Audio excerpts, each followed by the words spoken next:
ಇತ್ತೀಚೆಗೆ ಒಂದು ಘಟನೆಯನ್ನು ನಾವು ನೋಡಿದ್ದಾಯಿತು.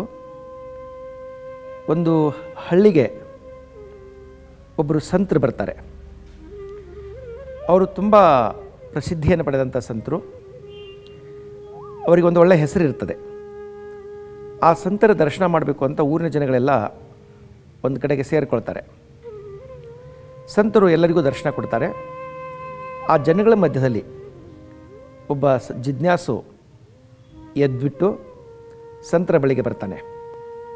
ಸಂತರಿಗೆ ಕೈ ಮುಗಿದ್ಬಿಟ್ಟು, ಪೂಜ್ಯರೇ, ಮಹಾನುಭಾವರೇ, ನನಗೊಂದಿಷ್ಟು ಬೆಂಕಿ ಬೇಕಾಗಿದೆ, ಬೆಂಕಿ ಕೊಡ್ತೀರಾ ಅಂತ ಕೇಳ್ತಾನೆ. ಆವಾಗ ಆ ಸಂತರು, ಇಲ್ಲಪ್ಪ, ನನ್ನ ಹತ್ರ ಬೆಂಕಿ ಇಲ್ಲ ಅಂತ ಹೇಳ್ತಾರೆ. ಒಂದು 2 ನಿಮಿಷ ಸುಮ್ಮನೆ ಕೂತ್ಕೊಂಡು ಮತ್ತೆ ಆ ಜಿಜ್ಞಾಸು ಸಂತರಿಗೆ ಅದೇ ಪ್ರಶ್ನೆ ಕೇಳ್ತಾನೆ.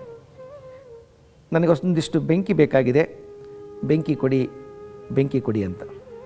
ಆಗಲೂ ಸಮಾಧಾನದಿಂದ ತಾಳ್ಮೆಯಿಂದ ಸಂತರು, ಇಲ್ಲಪ್ಪ, ನನ್ನ ಹತ್ರ ಬೆಂಕಿ ಇಲ್ಲ ಅಂತ ಆತನಿಗೆ ಹೇಳ್ತಾರೆ.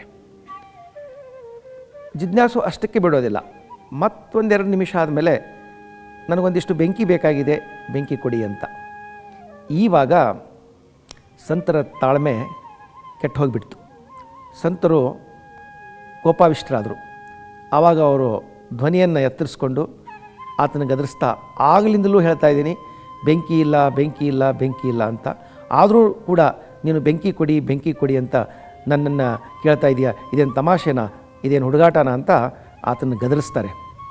ಆವಾಗ ಜಿಜ್ಞಾಸು ಹೇಳ್ತಾರೆ, ನೋಡಿ ಸ್ವಾಮಿ, ನಿಮ್ಮಲ್ಲಿ ಇಷ್ಟೊಂದು ದೊಡ್ಡ ಪ್ರಮಾಣದಲ್ಲಿ ಕೋಪಾಗ್ನಿ ಇದೆ, ಕ್ರೋಧಾಗ್ನಿ ಇದೆ, ಆದರೂ ಕೂಡ ನಮ್ಮಲ್ಲಿ ಅಗ್ನಿ ಇಲ್ಲ, ಬೆಂಕಿ ಇಲ್ಲ, ಬೆಂಕಿ ಇಲ್ಲ ಅಂತ ಹೇಳ್ತಾ ಇದ್ದೀರಾ, ಇದು ಯಾವ ಲೆಕ್ಕ ಅಂತ ಆ ಜಿಜ್ಞಾಸು ಸಂತರಿಗೆ ಕೇಳಿದಾಗ ಸಂತರು ಅವನತಮುಖಿಗಳಾಗಿ ತಮ್ಮ ತಾಳ್ಮೆ ಕೆಟ್ಟಂತಹ ಸ್ವಭಾವವನ್ನು ಸುಧಾರಿಸಿಕೊಳ್ಳುವಂಥ ದಿಶೆಯಲ್ಲಿ ಮುನ್ನಡೆದಿದ್ದಾರೆ. ಆ ನಿಟ್ಟಿನಲ್ಲಿ ನಾವು ಇಲ್ಲಿ ಗಮನಿಸಬೇಕು, ಮನುಷ್ಯನಲ್ಲಿ ಅಗ್ನಿ ಅನ್ನೋದು ಯಾವ ಯಾವ ರೂಪದಲ್ಲಿ ಇರ್ತದೆ ಅಂದರೆ, ಅದು ಕಾಮವಾಗಿ, ಕ್ರೋಧವಾಗಿ, ಲೋಭವಾಗಿ, ಮದವಾಗಿ, ಮತ್ಸರವಾಗಿ ಕೂಡ ಅಗ್ನಿ ನಮ್ಮಲ್ಲಿ ಇರುವಂಥ ಸಾಧ್ಯತೆ ಇದೆ. ಅದನ್ನೇ ಕಾಮಾಗ್ನಿ, ಕ್ರೋಧಾಗ್ನಿ, ಲೋಭಾಗ್ನಿ, ಮದಾಗ್ನಿ, ಮತ್ಸರಾಗ್ನಿ ಅಂತ ಕೂಡ ಹಿರಿಯರು ಹೇಳ್ಕೊಂಬಂದಿದ್ದಾರೆ. ಆದ್ದರಿಂದ ಬೆಂಕಿ ಇಲ್ಲದೇ ಇರತಕ್ಕಂಥ ಸ್ಥಿತಿಯನ್ನು ನಾವು ತಂದುಕೋಬೇಕಾದ್ರೆ ಆ ದಿಶೆಯಲ್ಲಿ ನಾವು ಸತತ ಪ್ರಯತ್ನಶೀಲರಾಗಿ ಅಂಥ ಒಂದು ಸ್ಥಿತಿಯನ್ನು ತಲುಪಬೇಕು.